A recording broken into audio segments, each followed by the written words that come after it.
प्रत्येक गावामध्ये शेतकरी मित्रांची नेमणूक केली जाणार आणि त्यांच्या वेतनावरती बऱ्याच गोंधळ आतापर्यंत चालू राहिला.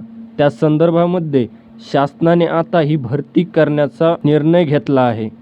कृषी विभागातर्फे राज्यात तब्बल 11,587 शेतकरी मित्रांची गाव पातळीवरती नियुक्ती केली जाणार आहे.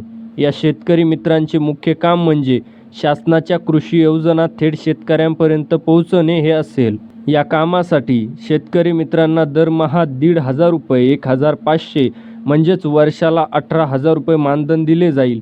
हे पैसे दर 3 महिन्यांनी थेट बँक खात्यामध्ये जमा केले जातील. पण यामध्ये प्रवास खर्च किंवा इतर खर्च अतिरिक्त भत्ते दिले जाणार नाहीत. या कामाचा 3 महिन्यांनी आढावा घेतला जाईल. एकूण 125 गुणांवरून शेतकरी मित्रांच्या कामाचे मूल्यांकन केले जाईल. यामध्ये शेतीशाळा सर्वेक्षण आणि ग्रामसभेतील सहभाग या गोष्टी पाहिल्या जातील.